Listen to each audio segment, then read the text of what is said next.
Citizens of the internet, welcome to the online Monday Night Comedy Show. Please applaud in whatever way is appropriate to you for our host, Andrew Danger Brittleton. Thank you. Welcome. Enjoy. Drink me in. Hello and welcome to the Monday Night Comedy Show. You'd think there would be other people on screen, but you were wrong. It's all going to be me. Just me tonight. Power. JK LOL. Look at all these gorgeous people. Ladies and gentlemen, say hello to the one, the only Michael Schaefer from Anchorage, Alaska. From Long Island, New York. To hell with him. We, of course, in the studio have St. May of you already know Kruger. That's his cat Mark. Of course, our favorite Natalie Marker. And after having never performed since he performed at the Monday Night Comedy Show, Mr. Sam Landman. Essentially, he's new to performing in any aspect whatsoever. Sam, it's great to have you back. We really missed you. So this is our Brady Bunch layout. We are missing a couple of people. We're waiting for. By golly, speak of the devil, and the devil shall come. Mr. Joe Christensen is here. Andy. Hey, hi to Joe. Look at Joe. Hey, how you guys doing? Great. We are having a wonderful time. This is our last show of July of 2020, and we are happy as hell that you have decided to join us. We have been doing this show online since the COVID-19 pandemic has affected everyone, and it's not safe to go into basements anymore and be close to people and breathe in their air. But I'm preaching to the choir, you guys know. But the internet is safe. The internet is secure. Nothing can harm you. Right? Sure. With that being said, all we need for you to enjoy this show is your debit card number, the 3-digit password on the back of the card, the last 4 digits of your social security number, and your date of birth, and that's it. And we're gonna have a great time tonight, guys. Send that to us. Just kidding, guys. But you can tip the performers. We do support local performers, even by local I mean New York and Alaska and everywhere in between. We will Venmo all the performers any tips that we receive throughout the night, and we will say your name if you choose to remain anonymous. Just say, don't say my name on the internet, Bernal said. So it's just that easy. We have Rick Logan. Rick, can you hear us? Rick? Your thumb is over the shutter. You're taking. And you're upside down. You're taking an internet video like my grandfather would. Rick? Nice. It's a good picture. My grandfather ever took. Every single one. Just, the internet. I'm doing it right. What's going on? I thought you said we were always safe. We are. We're safe from Rick Logan seeing the show. No. Seeing Rick Logan, apparently. No, guys,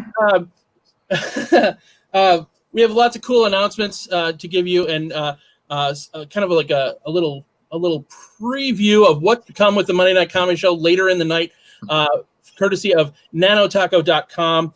And we'll talk more about this. But it's time for the Monday Night Comedy Show Book Club book. Woo! Which, of course,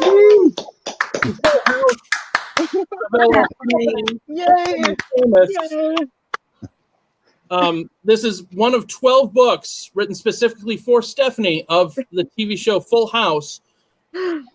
And it's based on the TV hit series. We are on page 7 because this is the book we're choosing to read in quarantine. When we're live and in person again, we'll go back to reading Are You There, God? It's Me, Margaret. But, seeing what they are, we need a little bit of levity. And here to read page 7 is none other than Mr. Michael Schaefer from Anchorage, Alaska. Put your hands together, ladies and gentlemen.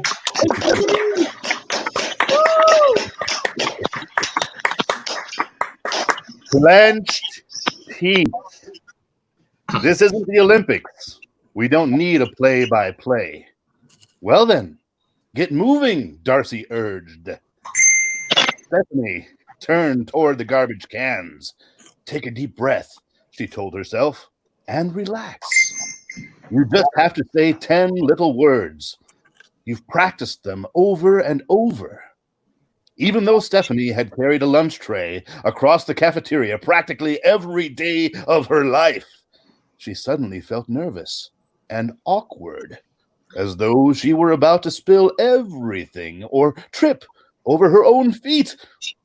She tried to walk normally, but her knees were knocking, and her throat felt like it was glued shut with peanut butter. It was terrible. How would she say anything to him if she couldn't talk? 10 little words. Kyle, are you going to the football game Friday night? As Stephanie stepped forward, everything seemed to be happening in slow motion.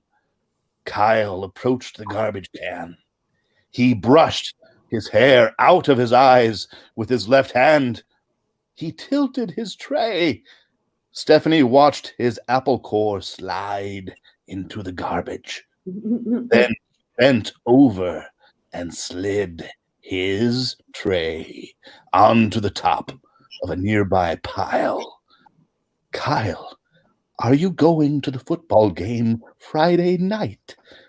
In 1 second, he'd be gone. Mike. And that was You Logan. exactly give it up for Michael Caper. Wow. Michael Caper. That was fantastic. Wow. Oh, that was, I mean, my God. What is going to happen? It was like Stephen Toast reading a book about a Full House character. That was amazing. Good job. That was better than the entire series. Like That that was- was amazing. Seriously, that was probably out of 7 readings, that was probably the best one yet. So, Well, you thank know, you. it's just we're raising the bar. Whew.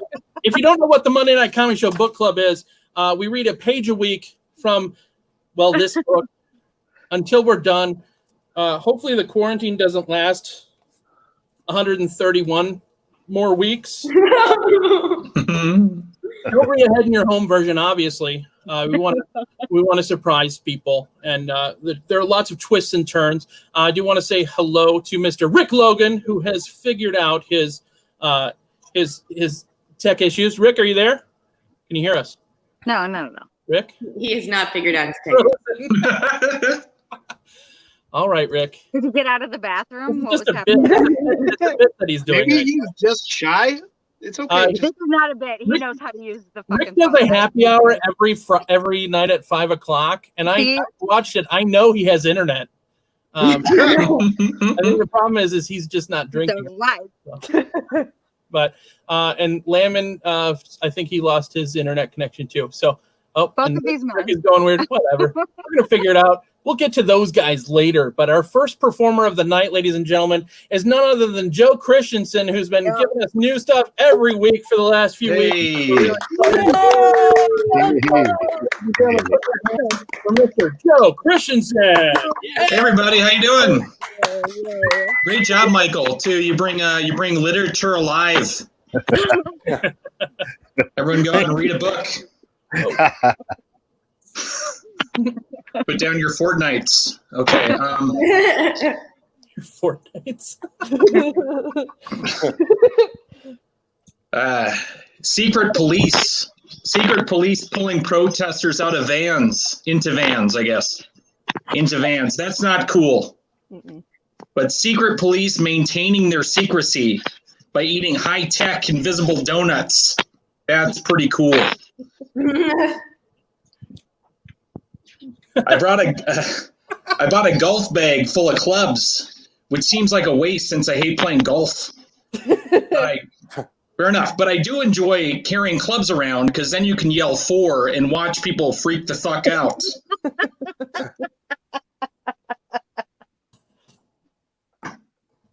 I'm not very thoughtful. One time I blasphemed and body shamed at the same time. at communion, I was like, "Hey, priest dude, this bread sucks." This is Jesus' body. Okay. Oh, I see. Body shamed him. Okay. Yeah. Here's a tip. If you wanna learn the alphabet, it's not that hard because there's a song. Specifically "Fly" by Sugar Ray. I'm pretty sure most of the letters are in that one.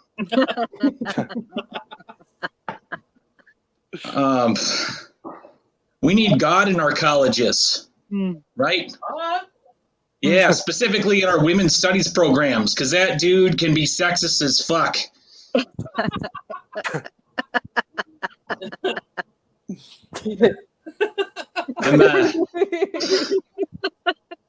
I'm bad at remembering people's eyes. Like my girlfriend asked me to describe her eyes over the phone, and I totally whiffed it. And it turns out she's got two of them.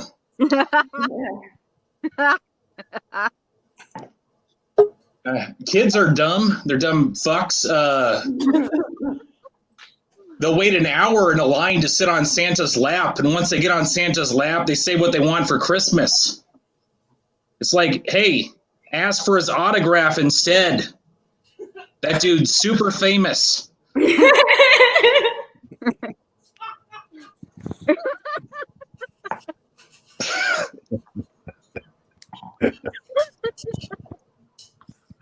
My girlfriend wasn't very impressed by the heart-shaped chocolates that I gave her for Valentine's Day this year, which annoyed me because mushing up those fun-sized Milky Way bars into the shape of little hearts was a lot of work.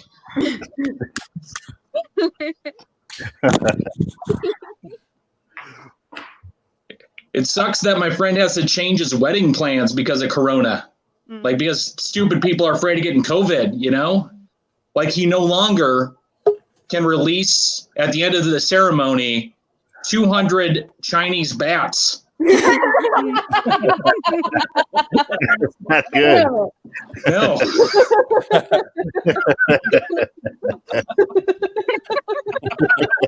Fucking dumb.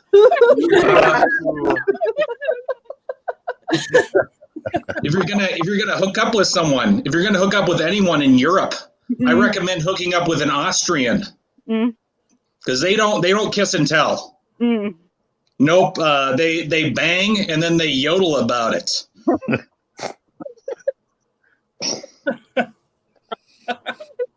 It's weird. It's weird how you can find some exercise embarrassing and other exercises not. Like, I'm very self-conscious doing pelvic thrusts at the gym, but totally not self-conscious about doing those at Aldi. Less judgmental there. I hate restaurants with a dress code. Like, I went into this one fancy French restaurant, and they made me take off my hat just because it was made out of nachos and I kept eating it. Snooty assholes. Okay. My girlfriend said I didn't show proper respect at her grandpa's funeral, but I'm pretty sure when pizza's on a bagel, can eat pizza anytime. Oh no. I'm a lot less of a picky eater than I used to be. Like, I used to refuse to eat something unless my mom pretended it was an airplane. And nowadays, though, I accept trains, boats, sports cars, and other modes of transportation. I got stopped by one of those horse cops. You know what I'm talking about? But I was asking for it. I was walking down a dark alley with a big bag full of oats.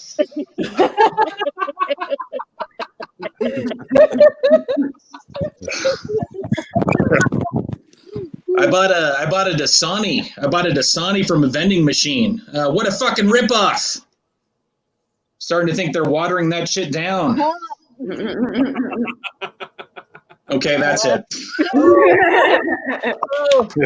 Thank you. Humans on the internet, give it up for Joe Christensen.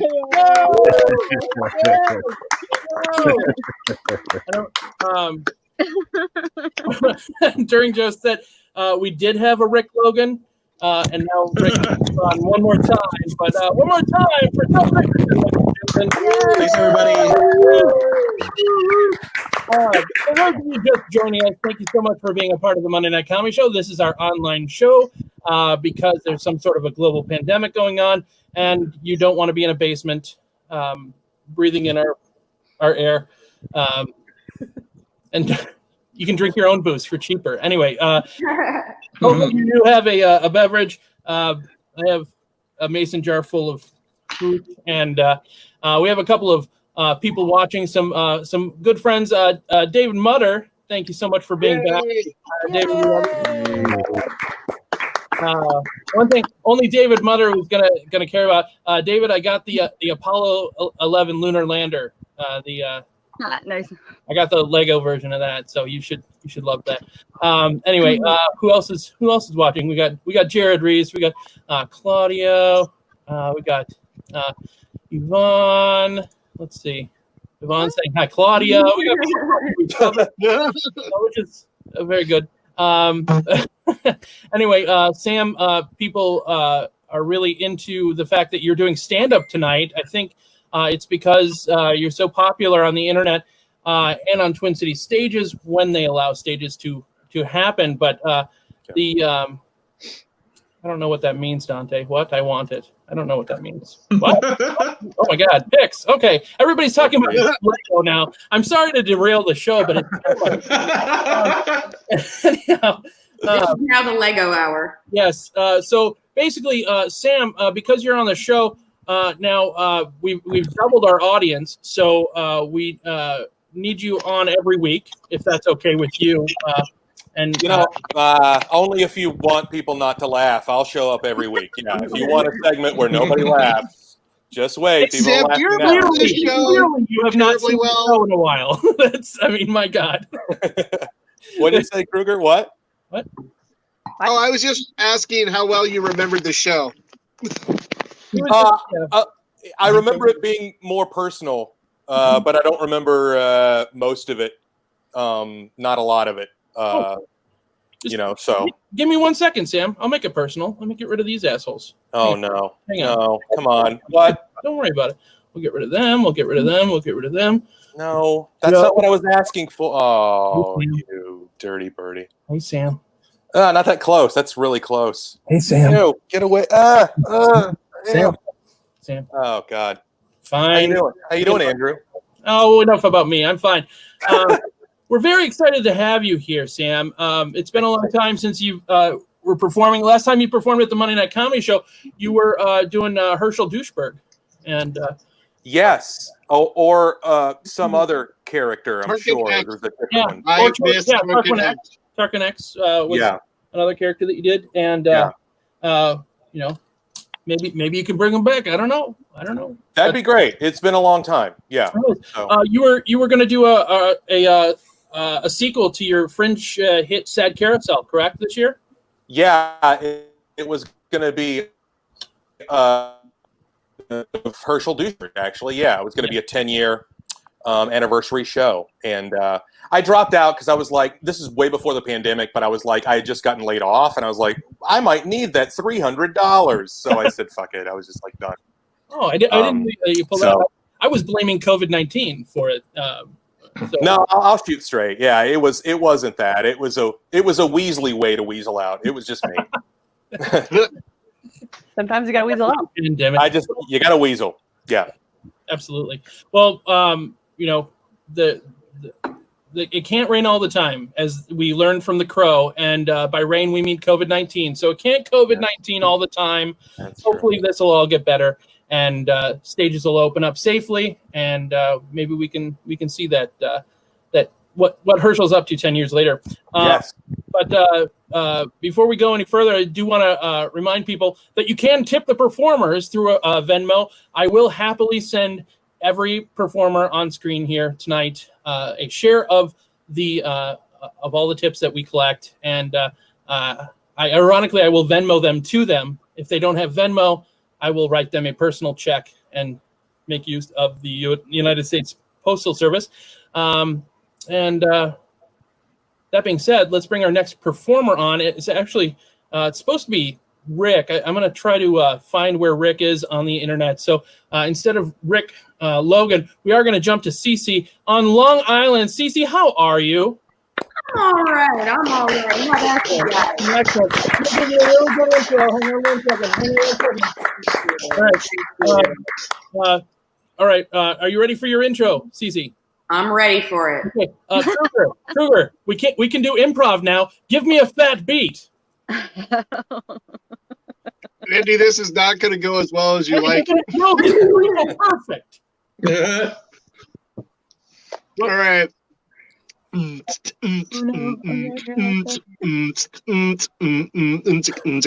gentlemen, Cece Hexa. Thank you. For that dope speech. Yes, folks, thank you. I am Cece Hexa. It is a stage name. It is not the name I was born with, because I also teach for money, because otherwise I'd be counting on you guys to tip, and we all know you're not going to. So, yeah, so I have to have a stage name. Oh, thanks, Red Nocturnal, mysterious name. I forgot to start my timer. Every time I do this show, I forget to start. Now, okay, now I'm doing comedy, like a professional would do.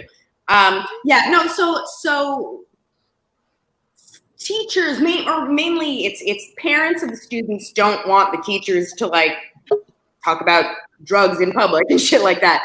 So I have to have a stage name, and here's why. I like to teach kids who need me the least. Like, I want to teach exclusively the smart, precocious, the ones who don't need my help, the ones who are gonna figure it out on their own. Before COVID, I was considering grad school to actually get a degree in teaching. I don't have a degree. I just tutor. I'll write you, if you give me $50, I'll write your English paper, basically. But it's not bad. But I was applying to this thing, New York Teaching Fellows. It's all meant to help the disadvantaged populations, which I'm all for. But when I was applying, the woman interviewing me said, because every single child has potential. And that's not true. Like, and the ones who don't are not bad people. But there's gonna be garbage men in the future. So speaking of which, I was like a little teacher's pet shit in school, and the worst was in high school. The English teacher was like cool teacher. I don't know if you had cool teacher at your school, but we definitely had cool. I mean, and it's only for the nerds. Like, cool kids don't think a teacher is cool, but like the nerdy kids think a teacher is cool. And we're reading this play, Hedda Gabler, in class, and cool teacher who he let every class know used to do stand-up comedy before he became a teacher. He says, very true. He knew Rosie O'Donnell before she was. Anyway. He's not watching this. He's a nice guy. Anyway, but Steve Bender, I'm about to fucking rip you apart. So I'm really sorry if you're watching. He was a great teacher. He was a great teacher. You're a great teacher if you're watching, in a way. So we're reading this play, Hedda Gabler, and he says, the first time this was ever done, they all did it wearing turkey suits.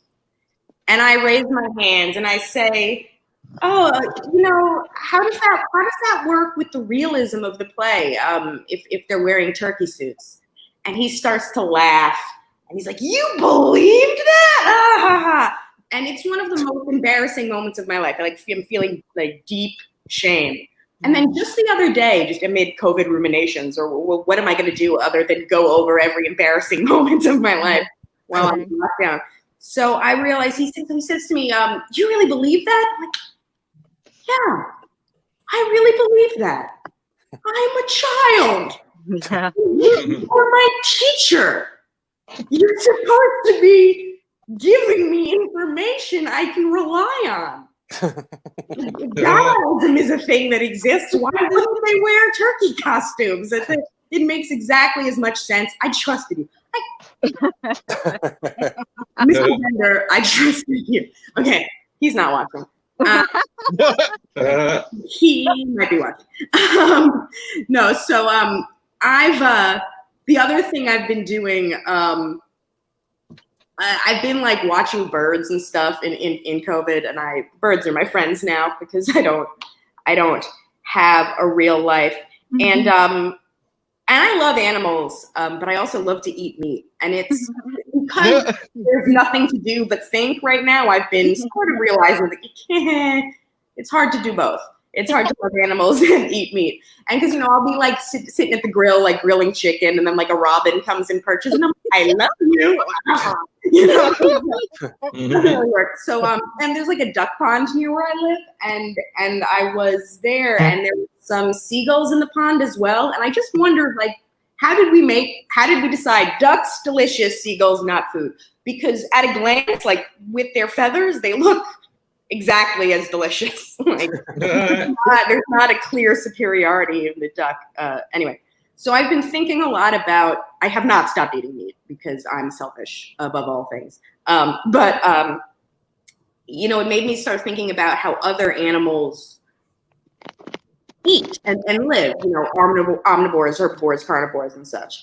And I started thinking about whales, and especially the whales who only eat krill, and it's amazing to think of these enormous animals, and all they eat are these tiny little krill. And I was thinking to myself, and I have to eat, I have to kill a cow who's so much bigger than me to eat, and then I realized though, but you kill a cow, that feeds a lot of people.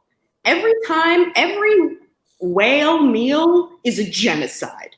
It's like, Yeah. generations, family. That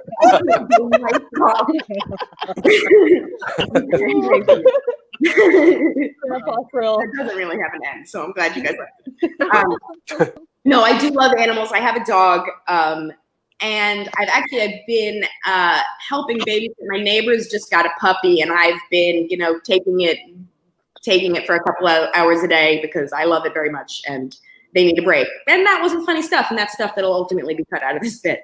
Anyway, so that dog is a golden retriever, and I have a Shih Tzu. And I started realizing, like, my dog is an abomination. Like, if I can't let my dog outside alone because I'm afraid she's going to be taken away by an owl, like, she's not. Like, dog should trump bird.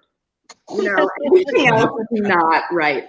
I used to have two dogs. One of them died, as will happen to all of us. Spoiler.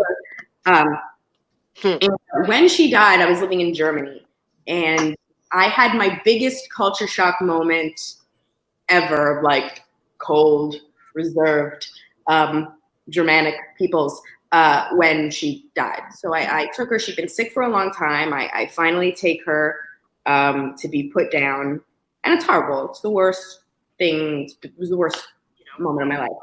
And I'm holding her, and I see the light go out of her eyes, and my response is, I'm not going to get up out of my chair now, but I legitimately, literally, meaning what literally means I was on the floor like, it's not fit, take me. I lost my mind, and the vet just looked at me, and he's like, yes, it is very sad. He was the kid who can't read emotional cues and okay, so here's here's the last joke I'm gonna tell you guys.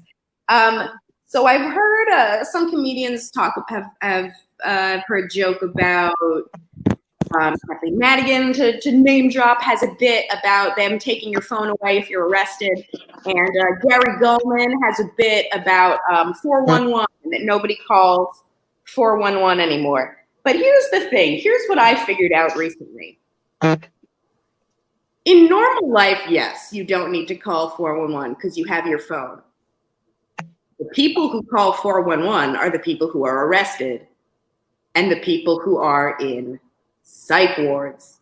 Oh. So 411 used to be, hello, city and state. And it's like, oh, hello, I'm looking for Susan Maxwell in Dearborn, Michigan. And they would say, okay, is that Maxwell with 2 L's? You know, and now every call they get is, I need my mom! The job of 411 operator has changed, is my point. And you know what? That's what I've got. Yeah, that's what I've got for you guys tonight. Thank you very much. Please like my page on Facebook. Here we've done the internet. Give it up for Steve X.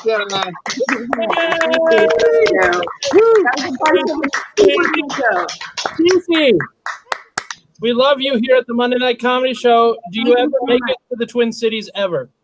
Thank you so much for having me. Of course. Do you ever make it to the Twin Cities ever?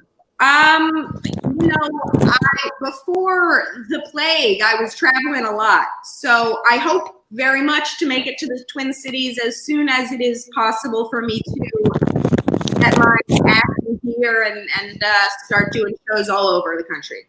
Good. Well, we would love to have you in the Twin Cities. You can sleep on May's couch. Thank you, May. Thank you so much. We did change the Venmo address. People were commenting, boy, it seems like Brindleson's going to pocket all the funds.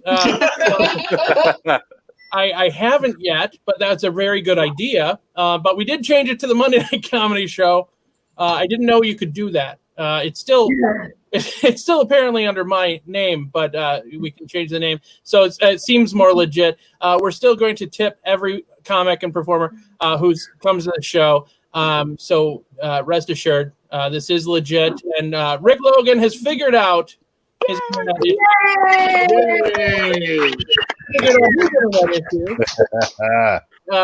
and if you guys don't know Rick Logan, I kind of figured it out. You kind of did? Okay. Well, Rick, I know that you do happy hours every night during this COVID-19 to encourage people to drink heavily, and I'm no stranger. Yep. I've watched your live stream, and you usually do it from your porch. Ladies and gentlemen, put your hands together for his first time doing the online version of the Monday Night Comedy Show, Mr. Rick Logan, ladies and gentlemen.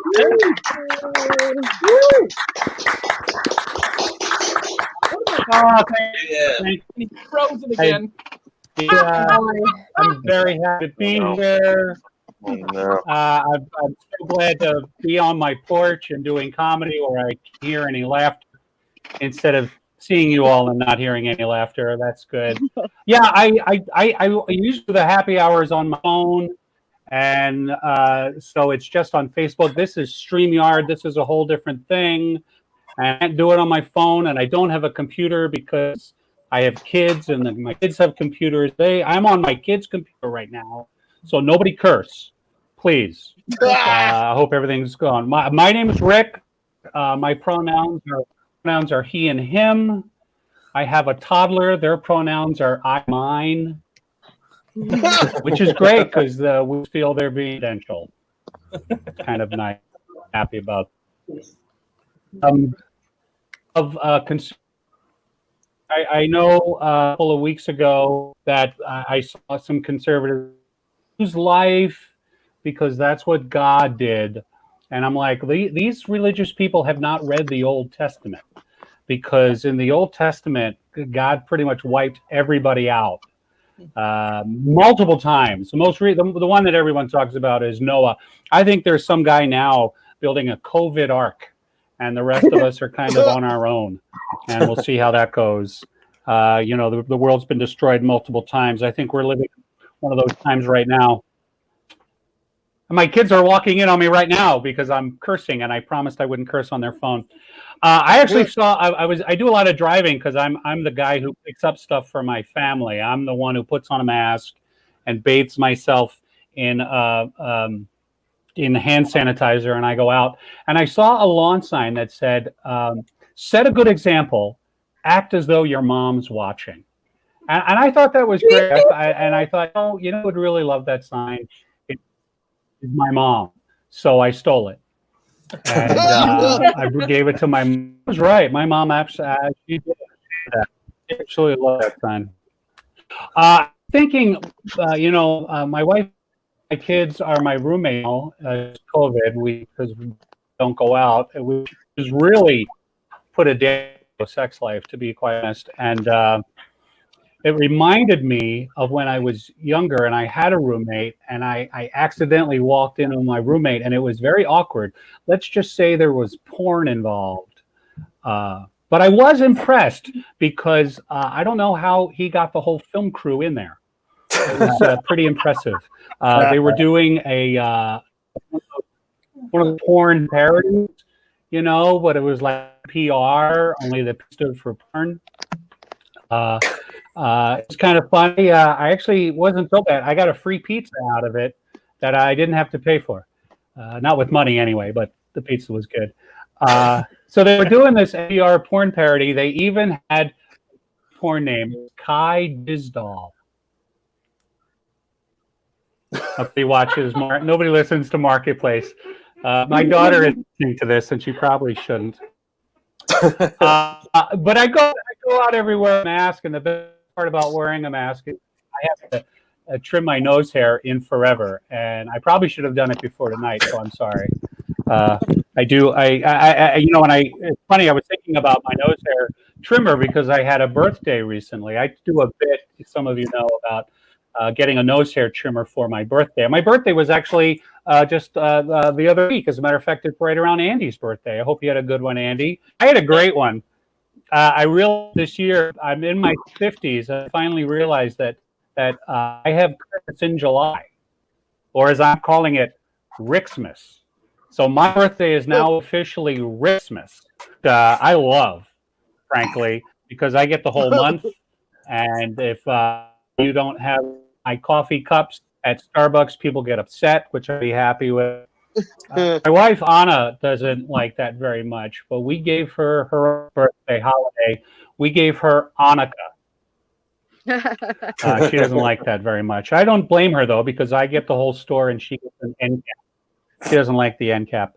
But yeah, speaking of going out and cleaning up after yourself, I decided to have some good, clean fun. So I swapped out my lube for hand sanitizer. Oh, God. Okay, that's stupid. I'm sorry. That was pretty bad. My kids are older, too old for this. But if you know anybody with kids, actually, Andy, this would be perfect for you because I know your little guy is just in the right age.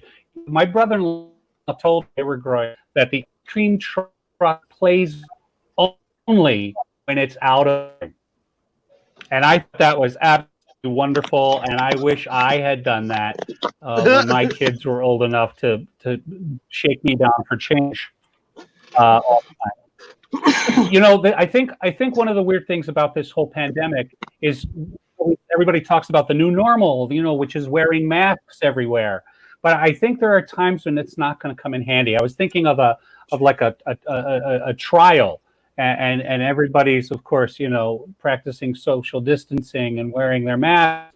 But the lawyer is talking to someone on the stand, and did you saw the criminal that night? And yes, I did. And do you see the criminal in the courtroom here today? And they look, and everyone's in a mask. So they're like, I don't know if the criminal's in here today. I can't tell because they're all in a mask. Anyway, that stupid thing. About that, this is a true story. I was out at the liquor store because it was an essential trip, and I had my mask on. Everybody had their mask on. It was at the Total Wine up in Roseville, and I'm walking down the aisle, and somebody's walking the other way, and we're like we knew each other, but we were both in masks, so we couldn't tell if it was. I'm like, Tim, and he goes, Rick, and I'm like, I'm a Rick. I don't know if I'm the Rick, but it turns out I was the Rick, and he was the Tim. And it was kind of fun. So I came home. I told my wife Anna. I said, guess who I ran into today at the store? And she's like, who? And I said, I had no idea. We were all in masks, so nobody knew. It was kind of fun that way.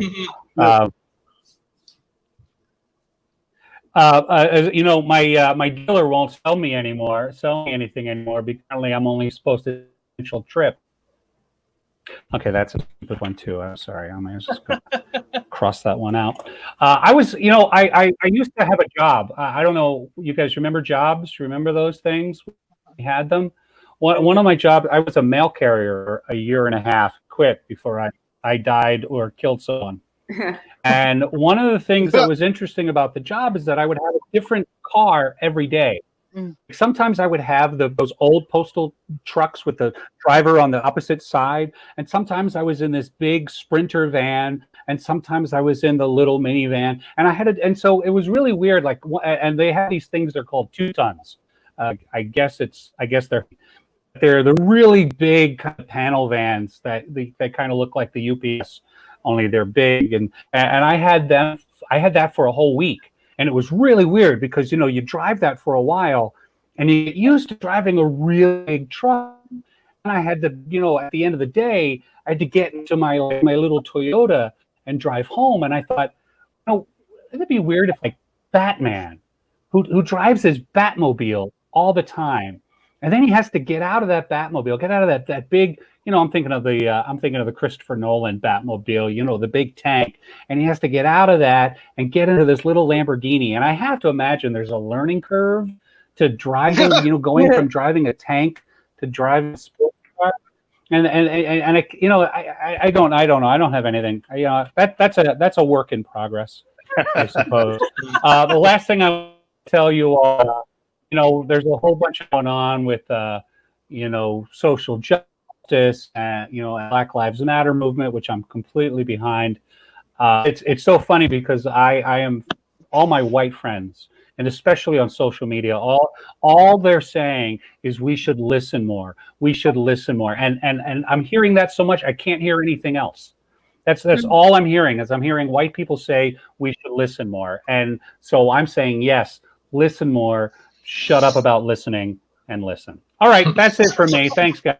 Happy hour, Facebook, drink.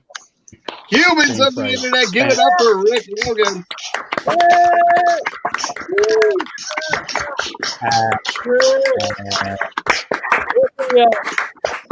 We're having some technical difficulties on your porch. Some of your jokes we got every other syllable. Hopefully it'll translate. I know that on Facebook. Oh, good. They're funnier that way. It does. Believe me, I know. I know Facebook is providing us automatic closed captions that we cannot turn off, or at least I don't know how to turn off. So I'm excited to watch the playback tomorrow and see how Facebook dealt with that. But one more time for Rick Logan, ladies and gentlemen. Yeah. And thank you to everybody who is commenting. Rick, you got a lot of comments. Just people thanking you, people clapping. Apparently, Red wants more Batman. And Jared agrees. Black Lives Matter. Hell yeah. Red says best work in progress. Where's let's see. Shout out to Total Wine. Red has good priorities. I like where his head is. Anyway, so thank you to everybody watching. We got more Batman. Thomas says, Rick, there's some sort of emoji. Is that a burrito? I don't know what that is. Thomas, Cheers. Cheers. Cheers. Okay. Fair enough. But Candace, it's between me and Tom. That is. That was great, Rick. And also, Rick. It's personal. Yes. Yeah. So remember, if you are having a good time tonight, you could be paying up to $45 for this if it were live, socially distanced. Bargain.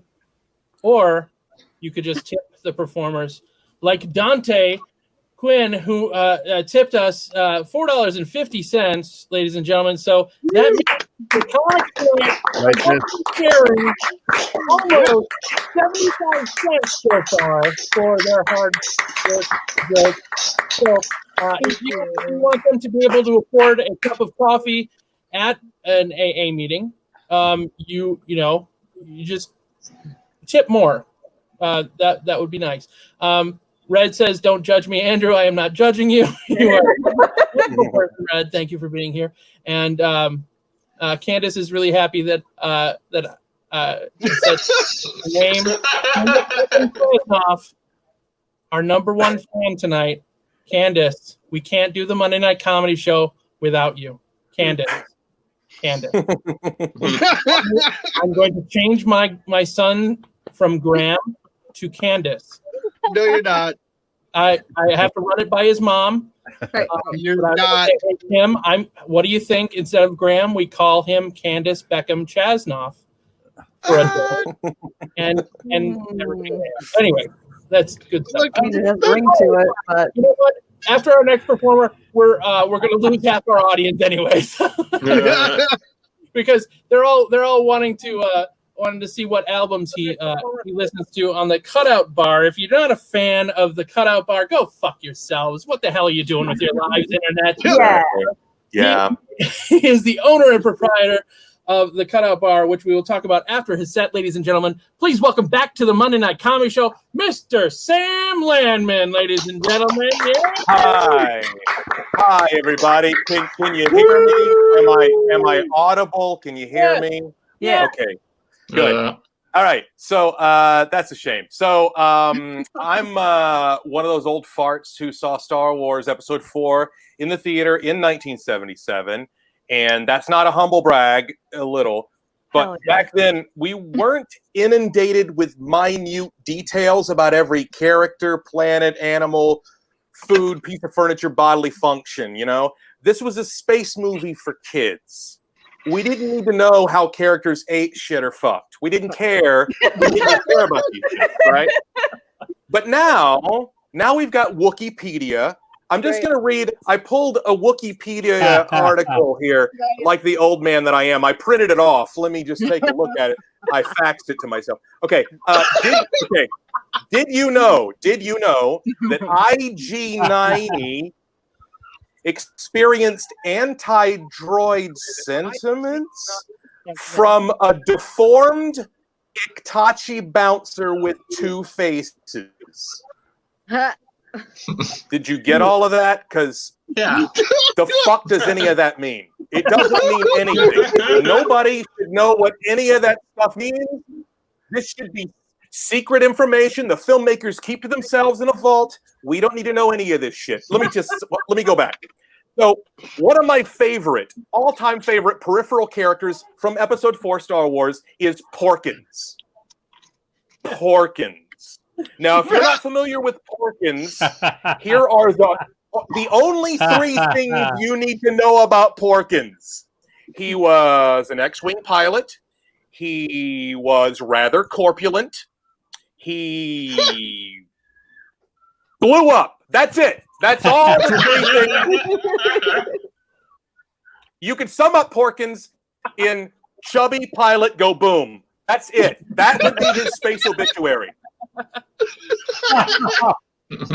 So, wait, inspiration. I'm writing an in about Porkins on Wikipedia right now. Porkins buried on the planet Woo Blue Blue. The only words on his star tomb were made out of Dantooine caramel, and it reads "Chubby pilot, go boom." That's all you need to know about fucking Porkins. Look, I didn't need to know if Porkins had a wife. I didn't need to know Porkins' middle name. I didn't need to know how many Ewoks Porkins ate before he went against the Death Star. These things don't matter. Let them be a mystery. He ate 5 Ewoks. No, it doesn't matter. So I'm telling you, if the guy who played Porkins didn't know any of this shit, why should we? Why should we know if the actor didn't know? This dude just walked into another casting call, one of many that week that is his fucking agent sent him on. This big giant chair next to a bunch of wheels, casting directors like, sir, I don't know what audition you think you're at, but this is Star Wars, so you can just haul it. And then George Lucas is like, no, wait. No, he has to stay. I've got the perfect role for you. You're going to be my Porkins, and possibly a role in another film I'm planning about an archaeologist. All right, so as if it wasn't obvious, I'm a fucking monster. I'm a monster. I'm gonna turn the slide on because I'm probably fading out here. It's like Shakespeare in the Park. I'm trying to keep it illuminated by the sun. So I'm a fucking monster. That goes double for when I'm on a social network. So whenever someone that I know puts a status out there that a family member died or a friend passed away, I'm very supportive. I always comment with something like, I'm so sorry for your loss. Love and positive thoughts going out to you and your family during this time. If you ever need anything, please don't hesitate to reach out. I'm here. Send. Turn off notifications. I'm a fucking monster. I turn off the notifications so fast, man, because I don't need to hear other people chiming in with their sad sauce. You know what? My grief is better. My grief is enough.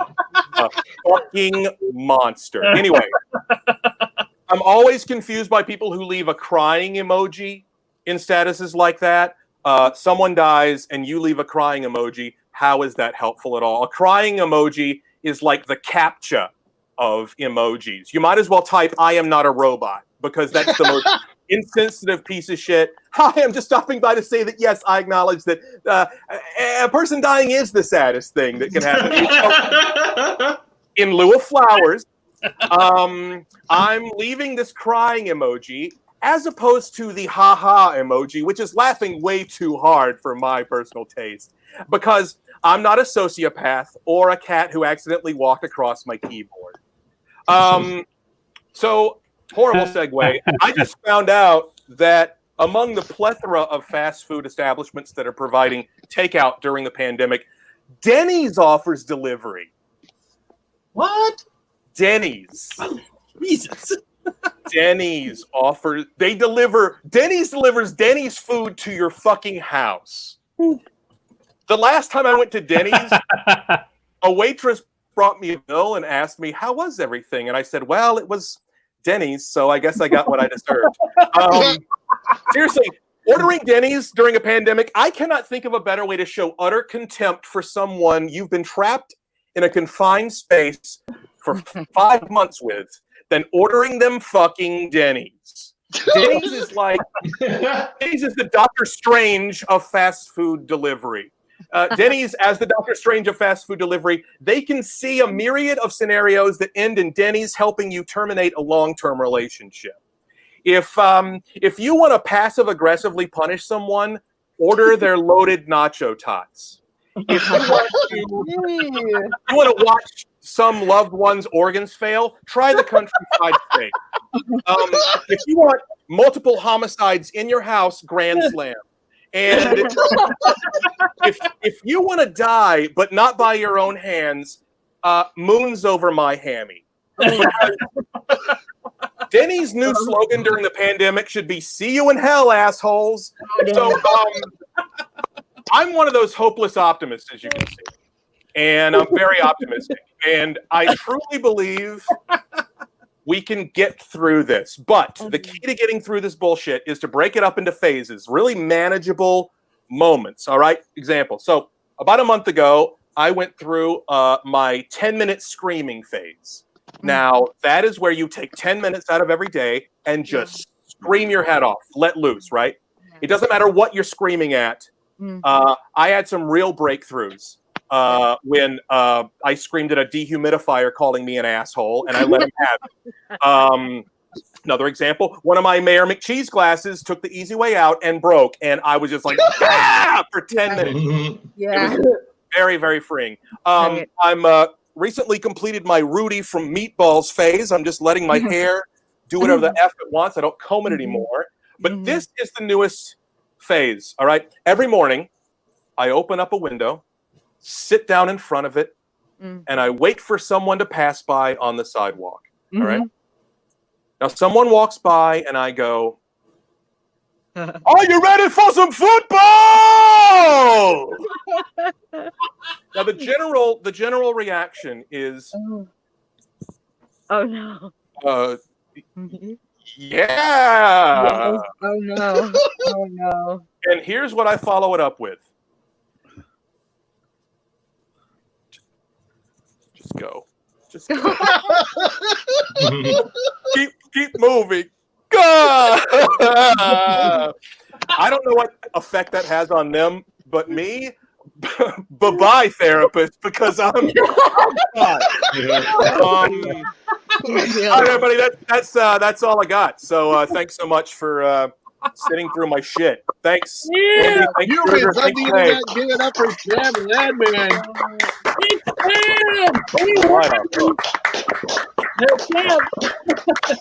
Thank you. You got a lot of people commenting on your set here,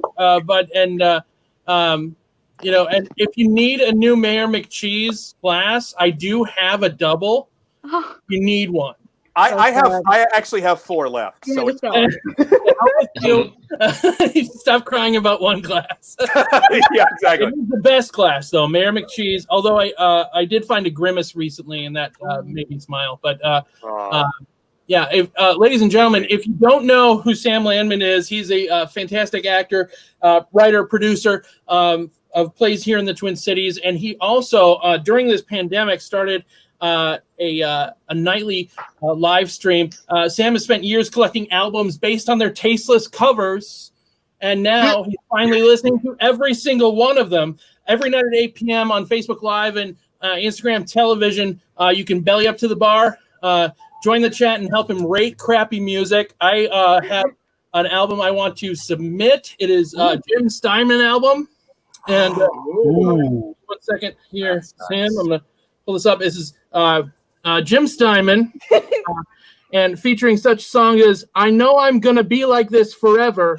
That's all we need to say. And it's the best. Oh my gosh. Jim, notice he has an NFL jersey on. It just says he's part of the NFL. It doesn't say what team he's supporting. Just that he's on the, I don't know, and I love the backlight. I fucking love this. It's amazing. If you don't know who Jim Steinman is, if you know Meatloaf, you know Jim Steinman. And this actually does have the original version of Rock and Roll Dreams Come Through, which you don't know that video. It's the first appearance of one Angelina Jolie. That sounds really good. So you know, so that's my Sam. If you wanna borrow this, so crazy. Yes, I do. Oh my god. But I used to collect albums myself solely because of the cover art myself. So Sam's his cutout bar is fantastic. You guys should watch it. And again, 8 p.m. Facebook Live or IGTV. And one more time for Sam Landman, ladies and gentlemen.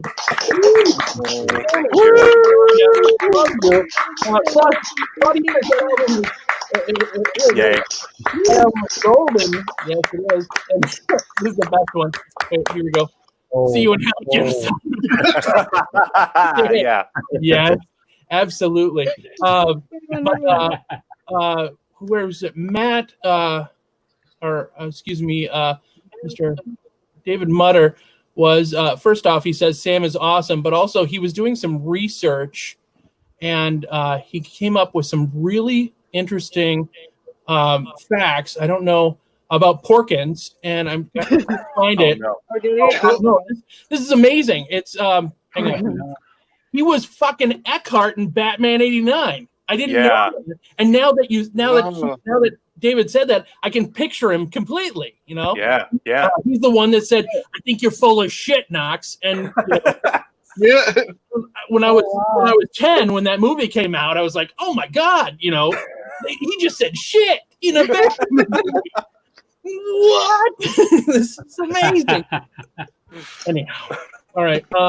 Another good point, Yvonne. Yes, it is true, and nice. Thanks. I don't know what Eric is referring to, but I can only assume it's me. Nobody knows. Nobody ever knows what Eric is talking about. He just he'll type something. You go, what was that in reference to? I'm going live here. I don't know what you're talking about. Oh my God, I love Eric. Sam, we look forward to seeing you in the future. And remember, 8 p.m. Facebook Live, IGTV every night. The Cutout Bar. Check it out. And if you don't check it out, you can go fuck yourself. There we go. That's our Monday Night Comedy Show stance. One more thing, Dante Quinn brought up a very good point that Sam has the T-shirt phrase that pays for the week. I am a fucking monster. And so if anybody is a T-shirt maker or owns some sort of a screen printing company, we actually would like half. The 3 facts about poor kids would also be a very good T-shirt phrase that pays. Like, Oh yeah. But we have to quote Sam. Corpulent. Yeah, he's X-Wing pilot. He's corpulent. Yeah. Corpulent. Went boom. Absolutely. All right, so enough of that Sam Landman guy. Let's bring up Natalie Markert. Ladies and gentlemen, Natalie Markert, daughter of Louise Markert, who was the star of the show last week with her comments on Facebook. I don't know if she's watching tonight, but it doesn't matter. Her daughter's. I think she is. Put your hands together for Natalie Markert, ladies and gentlemen. I was clapping myself. I'm just a clapper. I'm just real happy lately, you guys. So I don't know. Like, I think all of the cathartic bitching that I did two weeks ago, like, flipped some kind of a switch, because like now I'm the opposite. It totally helps. Like, all the ladies out there, maybe you can relate to this, maybe you can't, but like, I got my period and I'm like, oh, it all makes sense now. Like, that's why I got all the crazies gone. It's fun. Like, oh, thank God. It's over. So anyways, we got that over with. But do you ever go through something major that just rocks your world, and like, you don't necessarily love what life is throwing your way, but it just forces you into a situation that you have to just be okay with, and then, you know, like, you fight it at first and you're really pissed off and you have to like get all your crazy out, and like the 10-minute yelling thing Sam was mentioning, like, I think I did that for like a solid 20 minutes 2 weeks ago on the show. And so it's just like, after that, you know, things are just kind of like, okay, wow, where does that leave me? I think I'm good. Like, I got a roof over my head. You know, I'm not starving. I have a job. I've got people who are so incredibly supportive and they love me. And, you know, I've got a great boyfriend and his dog is awesome, and like lots of good stuff that now I'm just chill. It's weird. It's like this new thing that I'm trying to embrace. And so it kind of reminded me of a story that my mom told me, and just like everything happening in 2020 has forced me to chill out in a huge way. And like, the best analogy I have for this is, my mom used to be afraid of flying for years. She would take us on these trips and she would literally be terrified. She would be so terrified. She'd just be crying her eyes out. And I think it was because her mother, my grandma, and her family were always so terrified to fly, and they always talked about all these exotic trips that they wanted to go on, but never did. And she was always like, what the fuck? Like, you want to go to China, you want to go to all these places, but you never went. So she was like, I'm doing it. But she was terrified at first to do it. She was always just so terrified. And so that challenged her to actually go out and do it. So I remember one time she took us down in Memphis to see Graceland and kind of experience the South. She'd take us on these trips. And, you know, that was the first time I actually was old enough to like register. I think that was maybe the second trip we ever went on, but I was old enough to register. She was really, really scared. And like, she was gripping the seats and she was shaking. And like, that's when I learned to like, don't drink out of mommy's clear water bottle. She was just chugging, like, she'd swig just straight vodka to have to try and cope with that.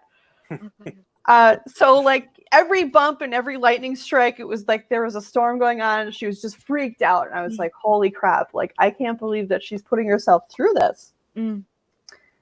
And so, you know, it was always just, but she always traveled and she always did all this stuff. And so it was just something that it was a fear that she got over. And I remember her coming home from when she went to London.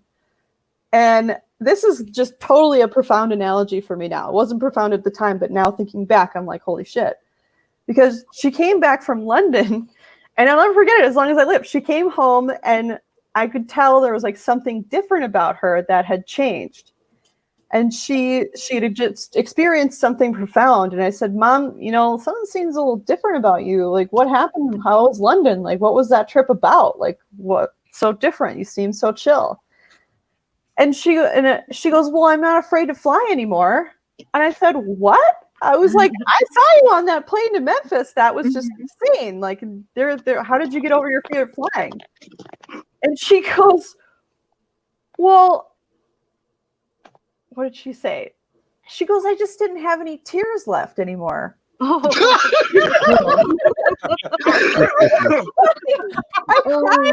cried and I shook and I panicked and I just passed out. London's a 10-hour flight, man. Like, that's all I did was I didn't have any tears left. And I woke back up. I cried so hard I passed out. Woke back up. I was still on the plane, and it was like, well, okay, I guess I'm here. And I just feel like with COVID and everything happening, I just am like out of tears. Black Lives Matter, all the health crap that I've been going on. We're all just on one big flight to London. Out of tears. Like, totally. I can't carry on and cry about this shit. It sucks. Okay. Yeah. You know it sucks. I know it sucks. This is, I mean, not ideal. Right? Nobody would ever be like, I picked this. This is what I picked for life right now. I want to be stuck inside my house and never kiss or hug anybody or do anything. Yeah. Or meet anybody. And being single was the pits. Being, you know, in COVID. And so I just feel like a switch has flipped. Like, I'm out of tears. Yeah. And so instead of like thinking about, oh my God, this is so terrible. I can't believe my Mayor McCheese glass is broken. I'm thinking about, okay, I can't control what my body's doing. I can't control what the world's doing. The president's going to be who the president's going to be. I can't just sit here losing my hair and eyelashes over what the hell's going on in the world. So what can I control? And one of the things that I started doing is I started getting up really early, going to the gym. Like a crazy, nauseating person. And I never thought that I would do that, but I just started thinking about how to expend the other energy. And it's been kind of a game changer because when you focus your energy on the things that you can control, everything just becomes more positive in your life. And it's just weird how the switch has flipped. And then all of a sudden it's like, you know, I just want more friends and I just want to know people's story and have more empathy. I mean, it's not I'm hoping it sticks around and it's like an ongoing thing. Yeah. Like until maybe the next time I have a crazy episode and I have to like get the rants out again. I'm sure that'll happen. Yeah. But for the most part, it's like, I'm so nauseatingly friendly to most people. Do you want to force a friendship? Do you want to be my friend? Do you want to be my friend? Let's be friends. Let's talk. Like even people at work, it's like, hey, you want to grab a drink? And they're like, what is wrong with you, psychopath? Like, you have heads in your freezer somewhere? Like Pollyanna? Are you Pollyanna on crack? Do you want to be my friend? Do you want to be my friend? Let's be friends. Do you want to hold my hand? Let's be buddies. And they're like, no, I don't. Hand sanitizer. Like, what the hell are you trying to do? Like, there's a pandemic going on. And, what's going on with you? And it's like, I don't know. I'm just dealing with it. Pollyanna, here I am. Going the opposite direction. Still psycho, you know. In a good way. Hopefully in a more positive direction than that. Okay. So let's see. So Another joke that I had about the gym, because I'm waking up at these odd hours and going at odd times to try and avoid some of the people, just to avoid the crowds and be a little bit more safe and conscientious about it. Yeah. Chris D'Elia, I'm sure you guys, maybe you have, maybe you haven't watched some of the Chris D'Elia stand-up, but one of his big lines or one of his big jokes is, "You can't handle this." So I was at the gym doing my thing on the arc trainer, and I was bopping around, blah blah blah, not a care in the world. Don't really notice. Might as well be on Mars while I'm there. And I saw this guy, and he was checking me out, and I just looked over, and I was like, "You can't handle this." And I didn't mean it in the Chris D'Elia sense, like you would think, like I think I'm so hot or something like that. It's like, no, I'm Crohn's disease. You can't handle this medical record. Like, you can't handle this rap sheet. My bones are dying. Like, you don't want anything to do with this, Sonny. Like, you want some yoga pretzel girl. Like, trust me. Like, you don't want anything to do. I got farts going on. It's just a whole, it's a whole real sexy situation. Like, it takes a real certain kind of man to be able. And I don't know. Maybe you think from the external that's what you want. You can't handle this. Oh my God, thank you. Okay, let's see. So my mom wanted me to tell this joke. I think she's watching. Mom, I don't know if you're out there or not. I haven't seen any rude commentary. Go Jeep! Go Jeep! Oh, God. So my mom, I'll end with a joke. My mom wanted to wanted me to tell my favorite joke. And so Grasshopper walks into a bar, right? Bartender goes, "Hey, we got a drink named after you." And he goes, "Really? You got a drink named Frank?" She's like, "Maybe it's not going to hit because nobody knows what a grasshopper is anymore." I'm like, "I don't know." Anyway. But anyways, that's what I got for tonight, you guys. Here's from the internet. Give it up for Natalie Market. Yay! You're so great. Thank you, Natalie. That was the ultimate dad joke. I love it. Oh my God. All right. So yes, Natalie, you got some comments here. Go deep. Oh my God.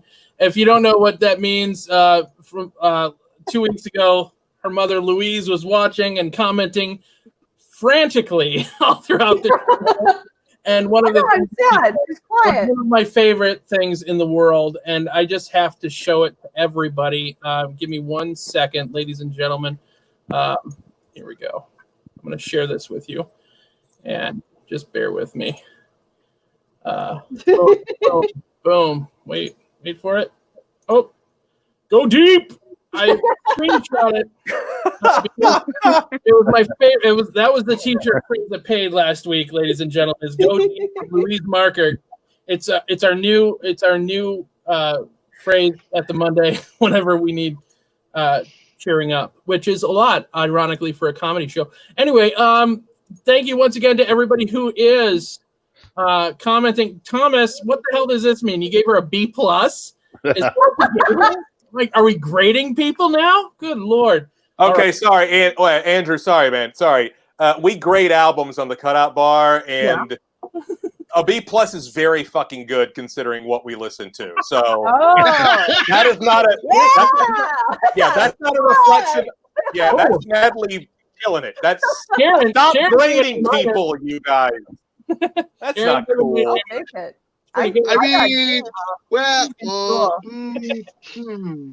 Yeah. Not to tease anything. We did lose CC Hexa and Rick Logan. They had things they needed to do. Rick said that his kid needed their computer, and so he's going to watch on Facebook. And we also lost Joe Christensen. But I want to thank them all for performing. You might notice that we just brought on someone named Nano Taco. We will talk more about them later, but last but certainly not least, ladies and gentlemen, from Anchorage, Alaska, put your hands together, please, for Mr. Michael Clayflower. All right. Okay. Hey, thank you. Thank you. So this is the newest thing that I've written. It's in reaction to some current events. Pardon? What? Is there You can hear me? I think there's feedback on the audio. You guys gotta go over there. I think someone's talking in someone's room. Hash. Uh-oh. Here, we're gonna mute everybody and see if it was. Oh yeah, it was Nano Taco. They were the culprit. Oh. All right, we're good. You go ahead. All right. So this is a reaction to a current events article that came out at CNN. It's Mike Tyson will kick off Shark Week 2020 on Discovery Channel. And this is after one of my favorite poems, The Sea Turtle and the Shark by Melvin B. Tolson, written in that vein. Strange but true is the story of the heavyweight boxer and the shark, the instinctive drive of the has-been celebrity to survive in the oceanic dark. A ridiculous ratings claim to swim down and pin down that elusive 15th, 16th minute of fame. Driven by his appetite from shoal to abyss, the majestic great white ponders this. This land-loving athlete, now 54, should be careful for what he is wishing for. The cameras will be rolling to capture all the stuff because he's convinced The Hangover 3 just wasn't enough. And while this fighter might sneak in a pelagic jab, an uppercut, or a hook, a shark's unblinking assault has a horrifying look. And if Discovery is serious about airing this underwater tussle, the rows of teeth only need to snag a smidgen of muscle. Or should the tip of his ear get a bit of a chaw and be digested oh so slowly in his Sarlaccian maw? Would that impede Iron Mike's rope-a-dope inertia?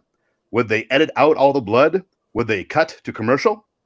Late in the game, the pugilist plugs into his own self-preservation and fear, and has a nanosecond to reflect on all the poor choices that have led him here.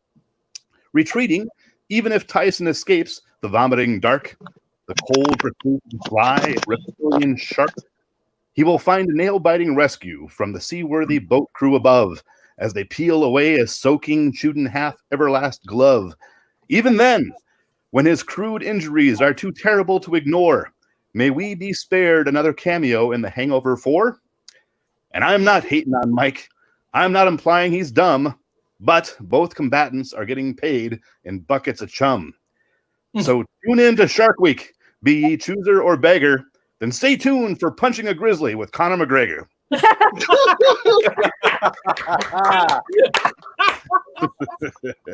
So here's my new book that I'm plugging tonight with thanks to Andrew Brynildson inside and the Monday Night Comedy Show. I got it right this time.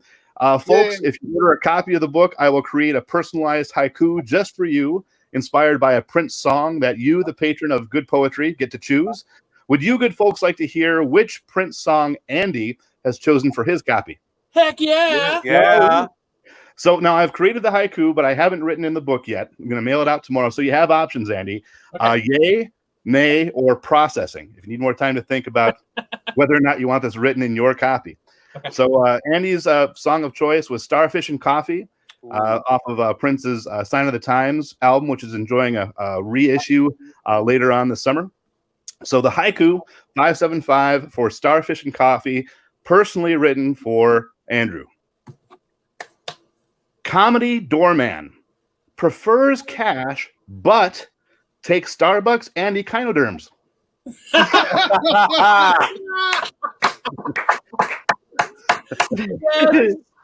Thumbs up. And Okay, I will write that in. That is mailing out tomorrow. I'll find that and make sure you get that.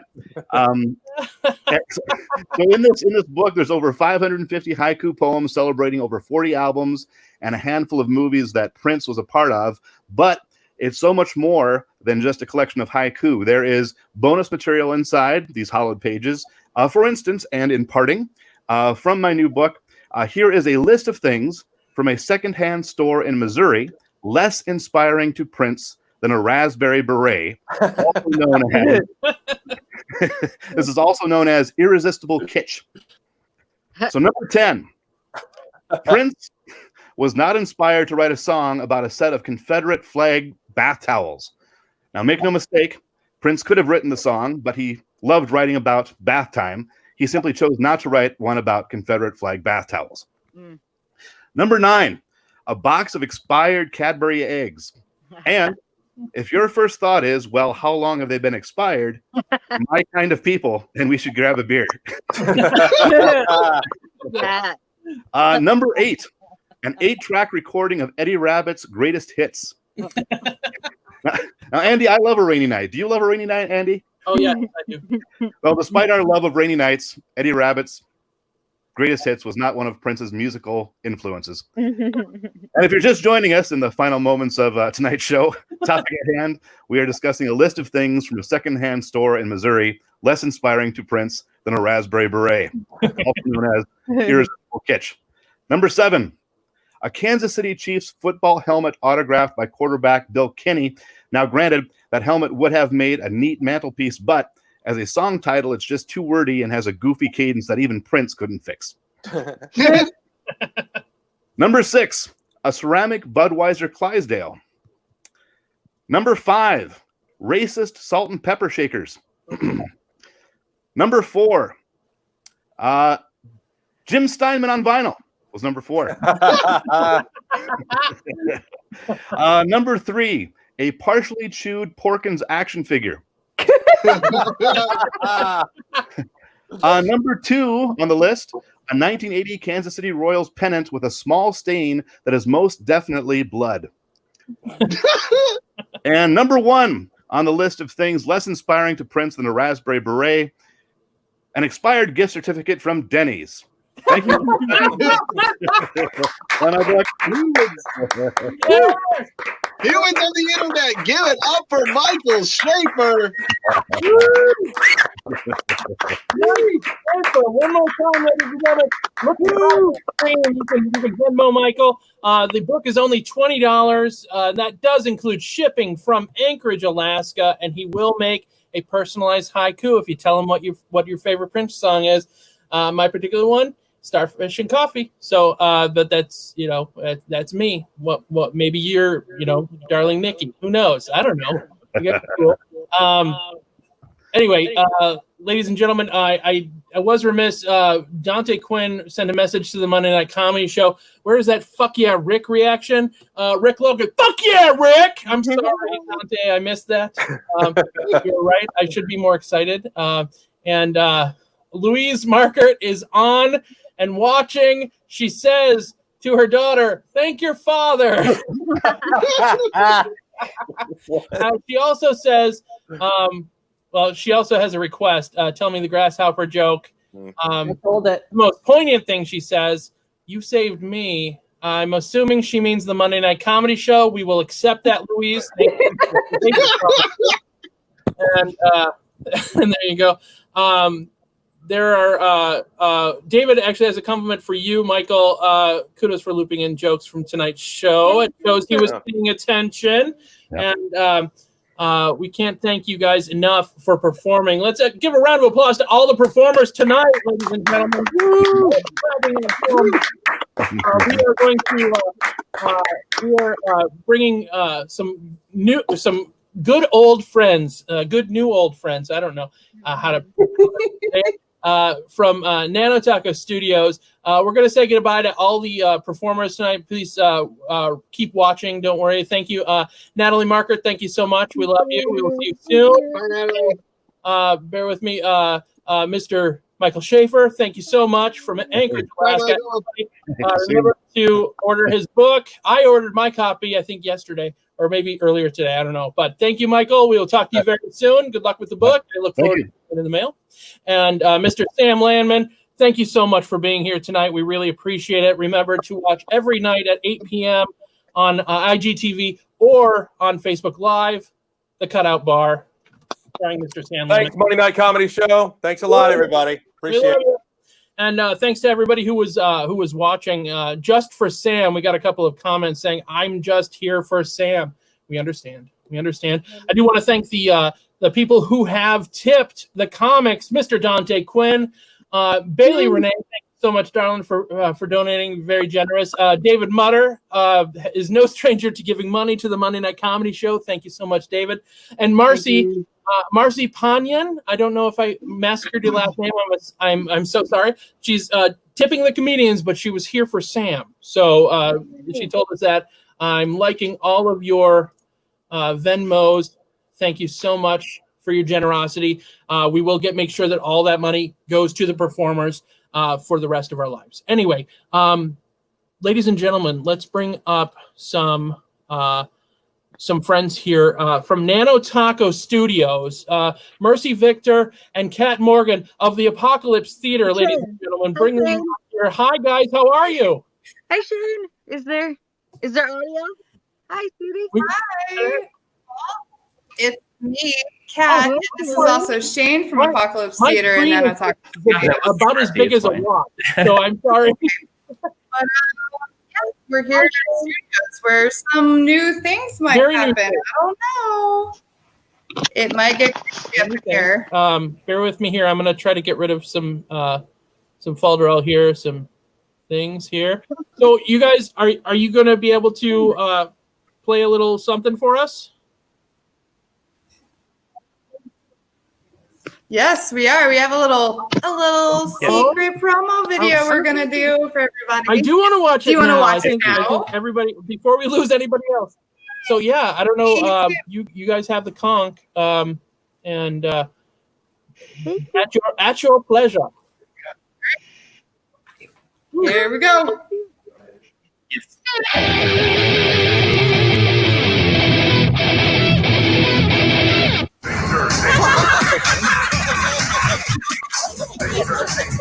He's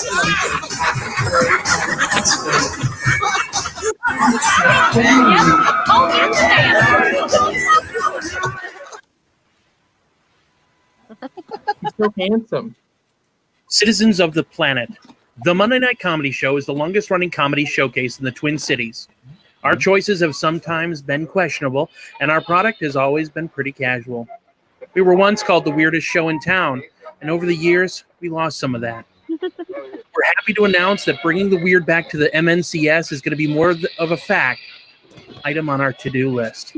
We're excited to announce a partnership with Apocalypse Theater and Nano Taco Studios to give a new kind of platform to performers in the Twin Cities. We ask that you take a chance and watch us each week at 8 p.m. Central. We're not only going to bring you a safe and fun way to see performers from all over the metro area, but all over the country and the world.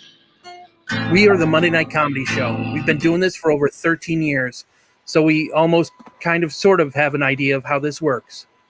Stay awesome, and see you Monday. Yeah! Woo! Yeah!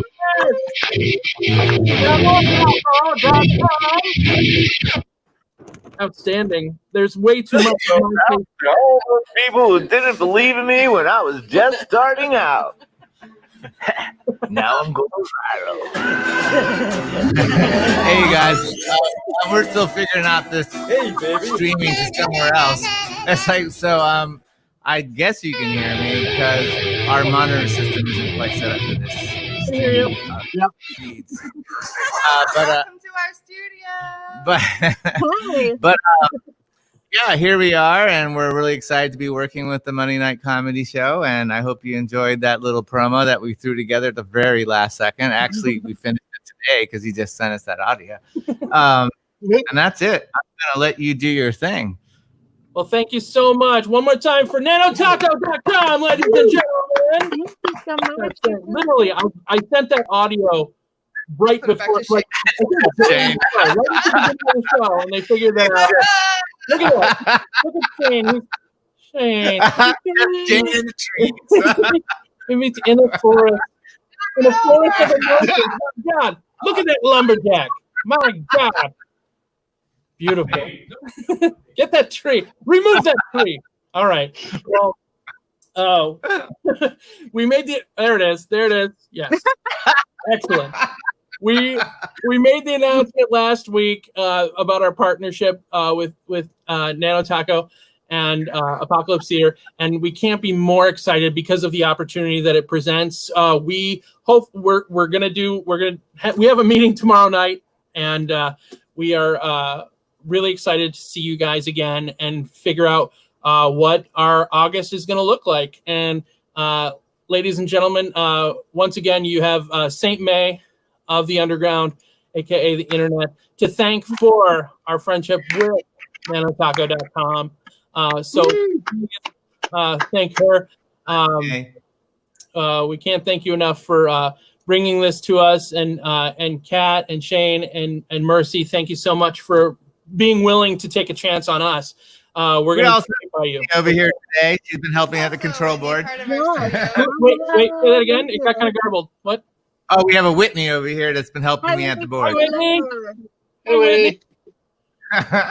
I'm Andy. I'm super cute. You can't see me, but it's me right here. Hi. This is what I look like. Hi. Okay. Breaking news. Breaking news.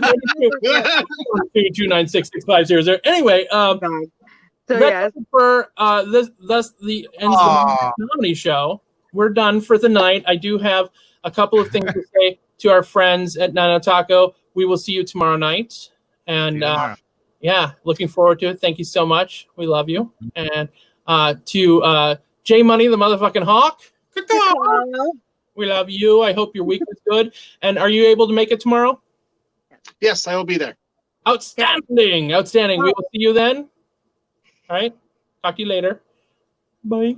And Saint May, thank you. Yes, dear. Seeing you. We love you. And we will. I will see you tomorrow. And I'm going to real quick say thank you to everybody who has watched tonight, everybody who has donated. We really do appreciate it. We can't tell you how excited we are with this this new partnership with Nano Taco.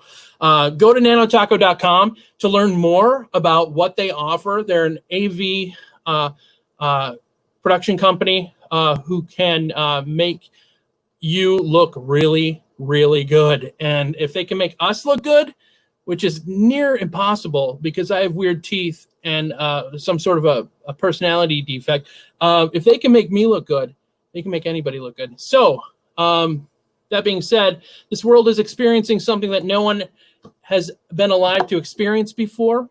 The only constant is that we are all in this together. Yes, it's cliche, but it's also scary. And I'm talking Demon Clown Westboro Baptist scary. No matter what your religion or political beliefs are, be there for someone who might need it. That's how we're all going to get through this. Okay. I hope you have a great week. Wash your hands, wear a fucking mask, stay awesome, and we will see you on Monday. Bye, everyone.